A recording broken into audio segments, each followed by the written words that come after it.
ভূতে যখন বই পড়ে।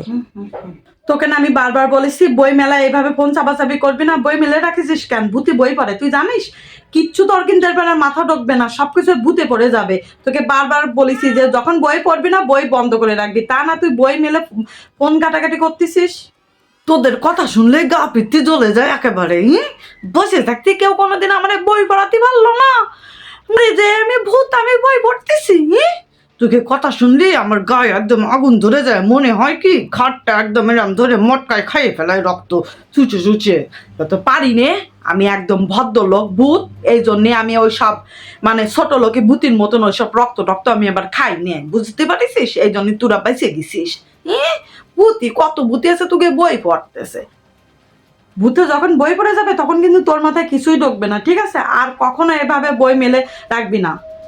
হ্যাঁ মা, তুমি তো ঠিক কথা বলতেছ, অনেক পড়েছি এখন আর পড়তে ভালো লাগতেছে না, তারপর আবার ভূতে পড়লে তো আমার কিছুই মনে থাকবে না, তার থেকে বই বন্ধ করে রাখি, ভূত এসে সব পড়ে ফেলে তখন কি হবে? হ্যাঁ মা, ঠিক বলিস তো। হ্যাঁ শোন, ভূতে বই পড়লে কিন্তু তোর মাথার কিছু ঢুকবে না, এরপর থেকে আমি যেন কখনো না দেখি তুই বই মেলে বসে আছিস, ঠিক আছে? ঠিক আছে মা, আমি আর কখনোই বই খোলা রাখবো না, আমি সবসময় বই বন্ধ করে রাখবো, ঠিক আছে? আমি একটা জিনিস বুঝি না, তোরা মানুষরা সবকিছুতে এত ভূতের দোষ দিস কেন? ভূতের দোষ দিস কেন? ভূত নিরীহ মানুষ, এই জন্য ভূত নিরীহ? ভূত কিন্তু একদমই নিরীহ না, বুঝেছিস?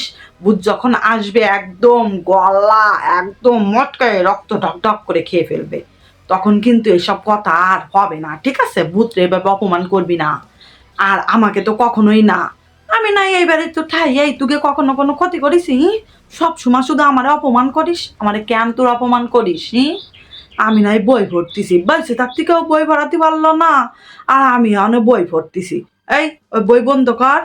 আর কি খবর এরপরে যদি তুই আমাকে অপমান করিস সেইভাবে, তা তো খবর আছে, আগে তোর ঘান মটকায় খাবো। আমি তো মানুষের রক্ত খাই না, এবার খাওয়া ধরবো। আমাকে একদম অপমান করতে আসবি না, আমি কয়ে দিলাম।